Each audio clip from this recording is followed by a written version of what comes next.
Live from New Delhi, you're watching DD India Live, India's voice to the world. I'm Lipakshi Khurana, coming up in the next 30 minutes. US warns against long Israeli campaign in Lebanon as US-Israeli negotiators to restart Gaza ceasefire deal in Doha. India's PM Modi and German Chancellor Olaf Scholz to co-chair 7th intergovernmental consultations in New Delhi today.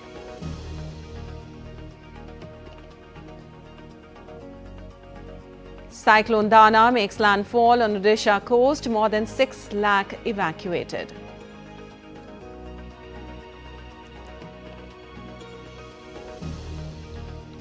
World may warm up to 3.1 degrees Celsius without greater action, UN's warning ahead of COP29. And in sports, Indian women's cricket team register a 59-run victory over visitors New Zealand in the first ODI of 3-match series.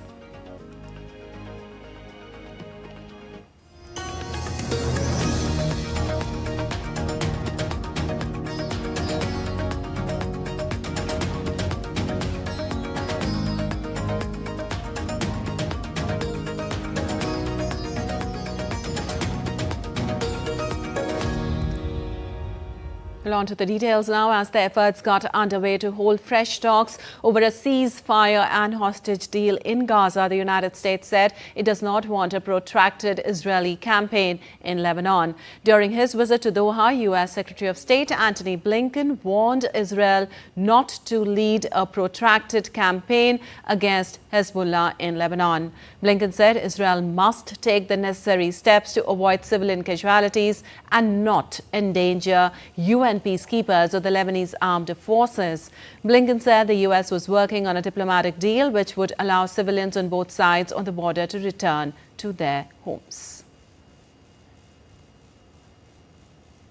And negotiations over a potential Gaza ceasefire and hostage release deal are set to resume in Qatar's capital Doha after both Israel and Hamas signaled readiness for talks.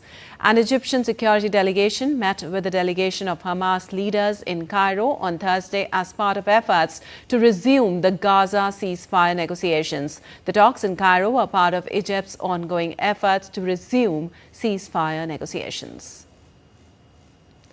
Also, Israeli Prime Minister Benjamin Netanyahu said he welcomed Egypt's readiness to reach a deal for the release of the hostages still held by Hamas in Gaza. Israel said its Mossad intelligence agency head David Barnea will travel to Doha on Sunday to try to restart the talks and meet with CIA Director William Burns and Qatar's Prime Minister.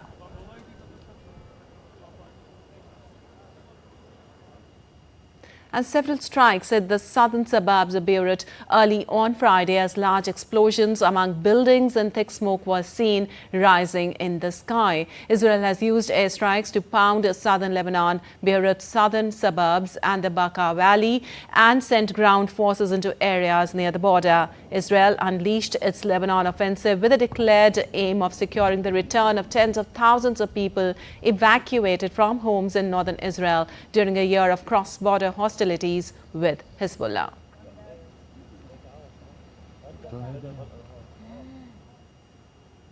Well, India's Prime Minister Narendra Modi and German Chancellor Olaf Scholz will co-chair the 7th intergovernmental consultations in New Delhi today. German Chancellor Scholz arrived in Delhi last night on a 3-day visit to India. The IGC is a whole-of-government framework under which ministers from both sides hold discussions in their respective areas of responsibility and report on the outcome of their deliberations to the Prime Minister and the Chancellor. Both leaders will also hold bilateral talks today to discuss enhanced security and defense cooperation, deeper economic cooperation, green and sustainable development partnership, and collaboration in the area of emerging and strategic technologies. Both leaders will also address the 18th Asia-Pacific Conference of German Business. Well, the second day of Chanakya Defence Dialogue organised by Indian Army to conclude today. The event is showcasing around 100 initiatives in the field of digitization and automation, which have transformed the digital landscape of Indian Army. Addressing the first day of dialogue on Thursday, Defence Minister Rajnath Singh has said that India and China have been involved in talks at both the diplomatic and military levels to resolve the differences in certain areas along the LAC.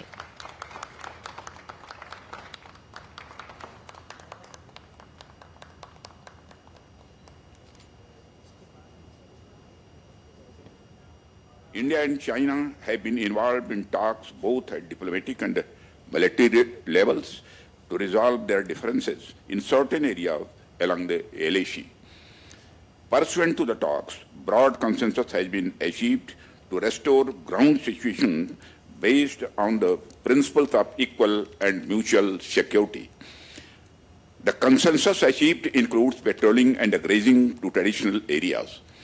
This is the power of engaging in continuous dialogue, because sooner or later solutions will emerge. And I think there is no better place to highlight this power of dialogue than this platform of Chanakya Defence Dialogue. Rajnath Singh also pointed out that indigenous manufacturing of arms and equipment not only strengthens the security infrastructure but also creates employment opportunities and furthers expertise leading in technological innovation and self-reliance. Defence, with its vast infrastructure, technological advancements and employment opportunities, significantly saves the economy, driving innovation, creating jobs, and safeguarding national interest. Its impact extends far beyond security alone, playing a crucial role in economic stability and long-term growth, which warrants a more central position in developmental discourse.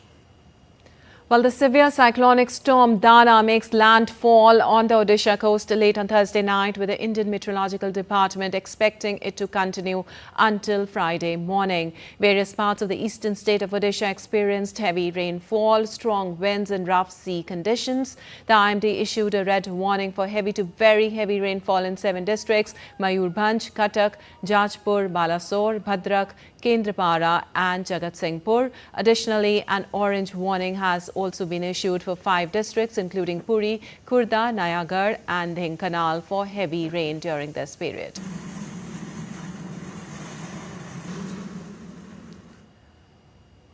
Odisha Chief Minister Mohan Charan Maji, who reviewed the state government's preparedness, said that over 6 lakh people have been evacuated.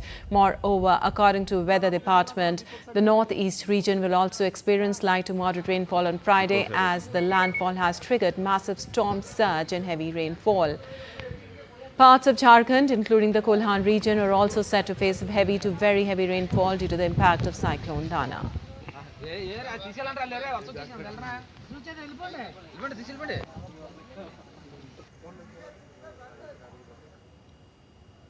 Well, the world is on track for catastrophic warming, according to a United Nations report released on Thursday. If current climate policies remain unchanged, temperatures could rise by as much as 3.1 degrees Celsius by the end of the century, more than double the 1.5 degree limit set by the Paris Agreement in 2015.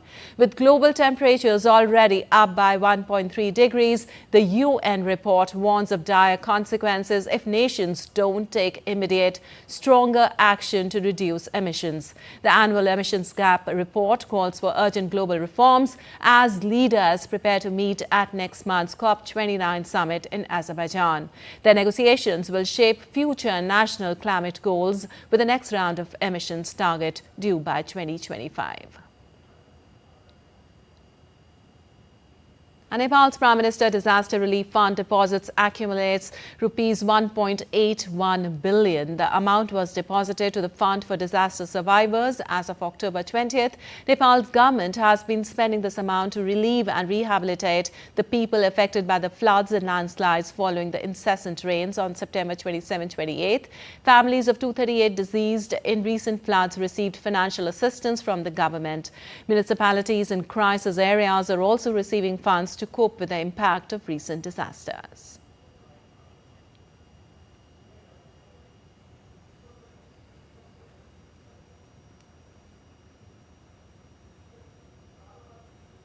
And moving on to news from Bangladesh now. Bangladesh is on the boil once again after mass protests that saw the ouster of Prime Minister Sheikh Hasina in August. Several hundred protesters besieged the presidential palace in Dhaka demanding the removal of President Mohammad Shahabuddin. Also, Bangladesh's interim government has banned the student body of former Prime Minister Sheikh Hasina.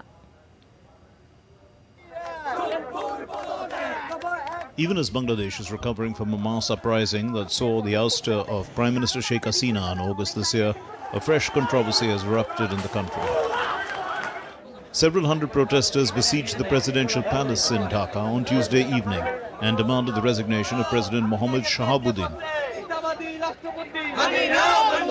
who became the head of Bangladesh in 2023 under the then Prime Minister Sheikh Hasina.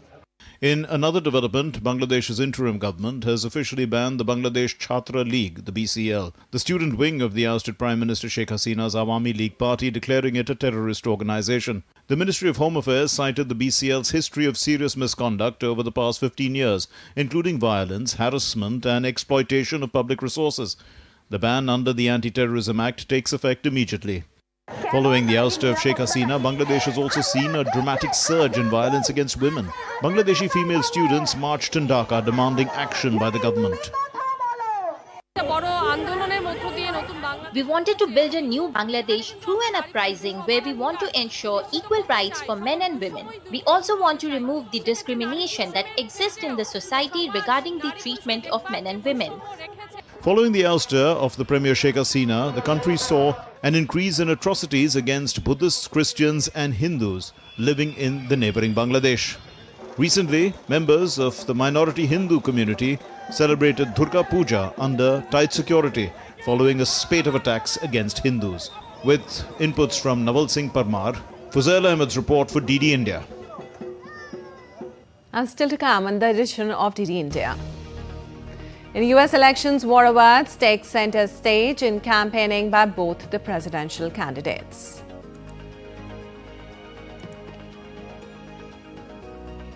Two bomb attacks injure few police officers in central Mexico.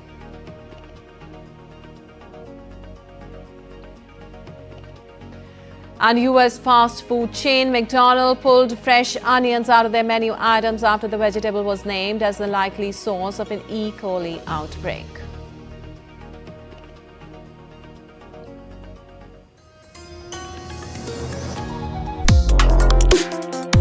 Complex issues, hidden agendas, twists and turns, strategic games.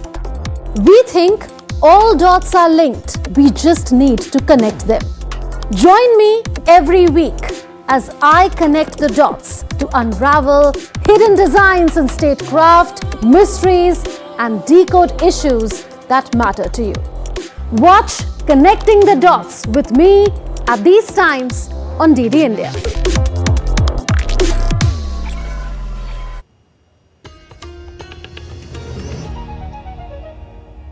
Welcome back. You're watching DD India Live. I'm Lipakshi Khurana, and moving on, Union Minister of Finance and Corporate Affairs Nirmala Sitharaman participated in the 4th G20 Finance Ministers and Central Bank Governors Annual Meetings 2024 in Washington, D.C. on Thursday. Addressing the G20 joint meeting of Finance, Climate and Environment and Foreign Affairs Ministers and Governors of Central Banks, Finance Minister espoused the need to formulate the new collective quantified goal that caters to the needs of developing countries without subjecting them to growth-inhibiting conditionalities in the provision of finance.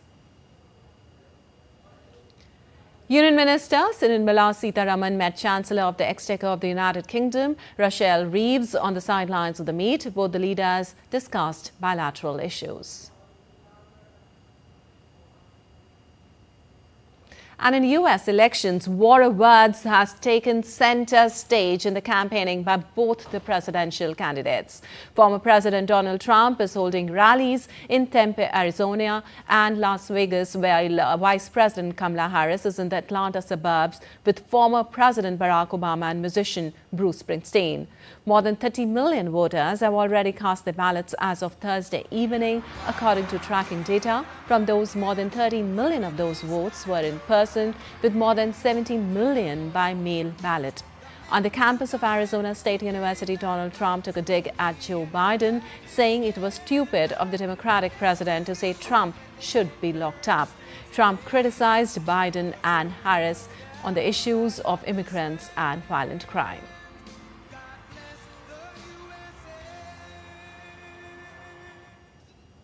Immediately upon taking the oath of office, I will launch the largest deportation program in American history. We'll get them out.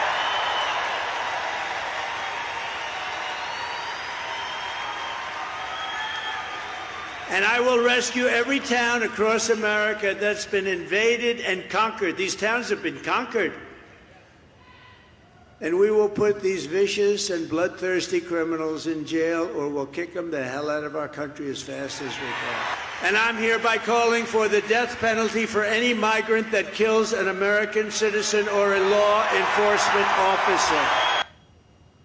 Well, a new Reuters poll found the Democratic presidential candidate Kamala Harris held a marginal 46% to 43% lead over Trump, but numerous public polls suggest Trump could outperform among young men of all races. On a campaign trail in Philadelphia, Harris said her Republican rival Donald Trump was exhausted and that, if elected, would be plotting revenge against his opponents.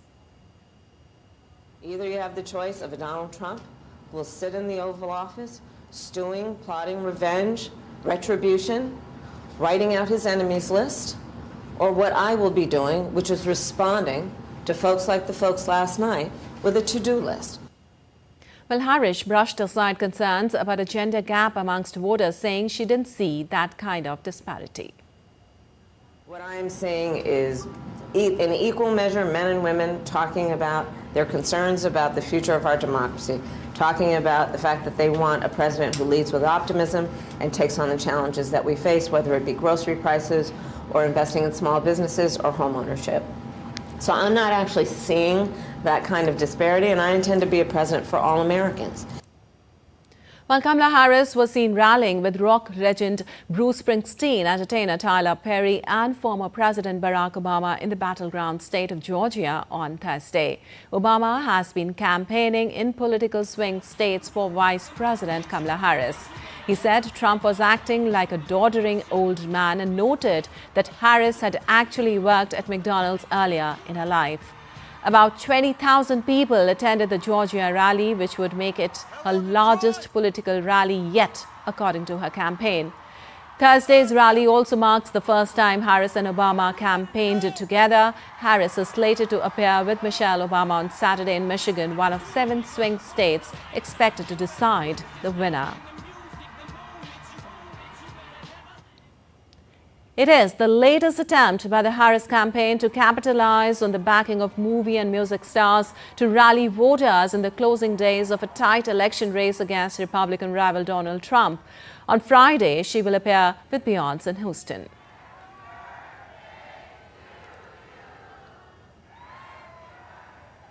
And Colorado authorities are investigating an incident in which at least 12 mail ballots appear to have been intercepted before reaching voters intended to receive them. The apparent ballot fraud scheme was discovered after some affected voters received notifications either that their ballots had been processed or needed to be corrected because of a discrepancy with their signature. Several of the affected voters contacted the county clerk's office to report the issue. The county district attorney's office is investigating. It did not say whether they were marked for Republican presidential nominee Donald Trump, Democrat nominee and Vice President Kamala Harris, or some other candidate. And in the recently concluded BRICS summit in Russia's Kazan, Russia's President Vladimir Putin said Moscow was ready to consider any options to end Ukraine conflict, but only proceeding from reality on the ground. It is better than naming such figures. It would be better, of course, based on the realities and based on what is happening on the ground, to sit down at the negotiating table and conduct these negotiations. But the leaders of the Kyiv regime do not want them. Well, Putin also welcomed U.S. presidential Republican candidate Donald Trump's statement on seeking to end conflict in Ukraine. будут строиться российско-американские. Mr. Trump was recently talking about, and what I heard, he was talking about his desire to do everything possible to put an end to the conflict in Ukraine. I think that he means it. Of course, we welcome the statements of this kind, whoever makes them. Но это Well, Russian president did not deny U.S. claims that North Korea had sent troops to Russia, but said that it was up to Moscow how to run its mutual defense clause with Pyongyang on Thursday. давайте начну с первой части вашего. Regarding our relations with the Democratic People's Republic of Korea, as you know, a strategic partnership treaty was ratified today. There is an Article 4 in it. We never doubted the leadership of North Korea treats our agreement seriously. But what we will do and how will we do, it is up to us. Стратегическом партнерстве. Well, 2 bomb attacks in central Mexico injured 5 police officers on Thursday. A car bomb detonation occurred in the town of Acambaro in front of an armed forces office, injuring 3 police officers. The authorities said that the attack caused property damage and crashed 7 vehicles. Simultaneously, a second attack was reported against a police patrol in Jerucuaro, in which 2 officers were seriously injured. Authorities of both municipalities implemented a strong security operation with the support of state and federal forces to find those responsible for these attacks. No arrests have been reported so far in the incident.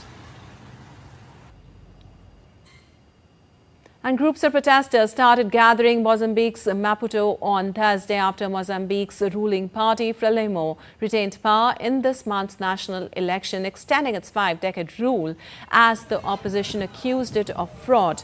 Runner-up Venancio Montalane came second with 20% of votes, and he claims he's the true election winner. Protesters barricaded streets and ignited tires with fire in response to the election result. Frelimo's Daniel Chapo will succeed President Philip Nyusi to become Mozambique's 5th president. The Electoral Commission said that Chapo won over 70% of the votes.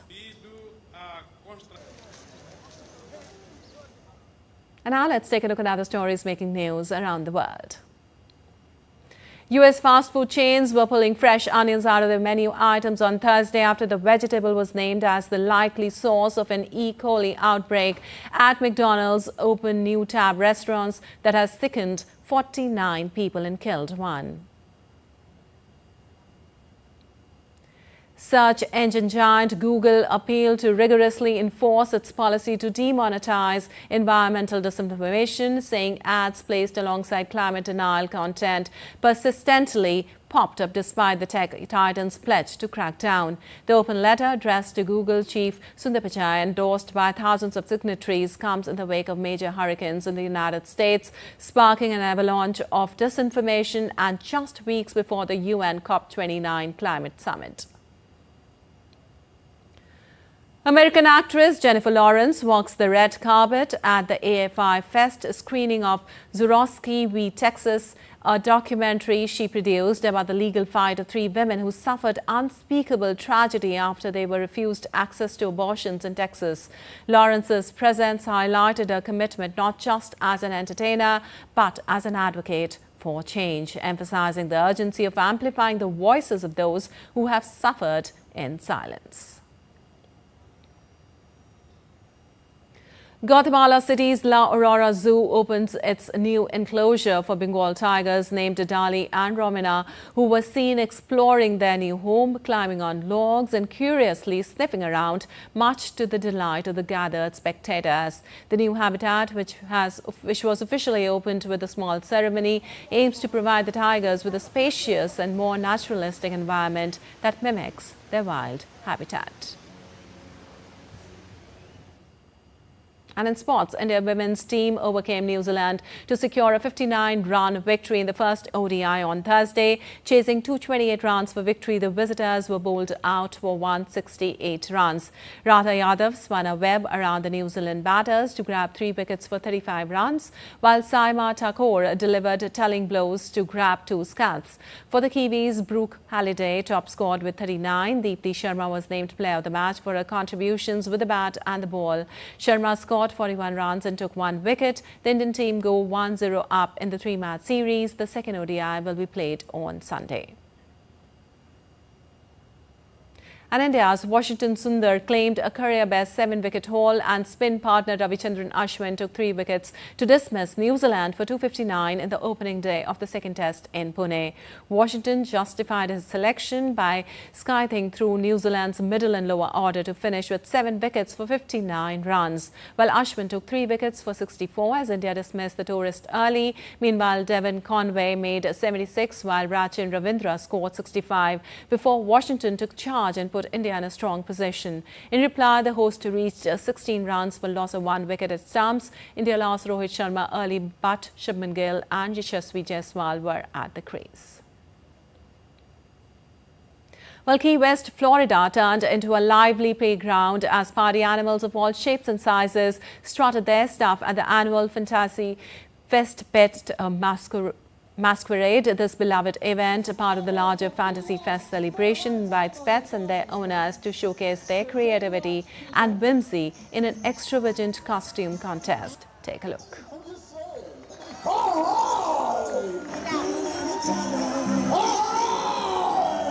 I've done dog shows before, I can tell. You were looking at the wrong end there.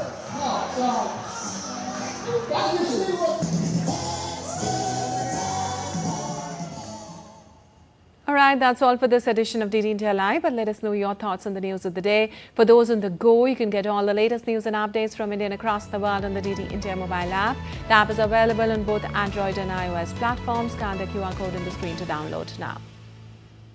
Well, we'll be back with more news as it breaks here on DD India. I'm Lipakshi Kurana from all of us here in Delhi. Thanks for watching DD India Live.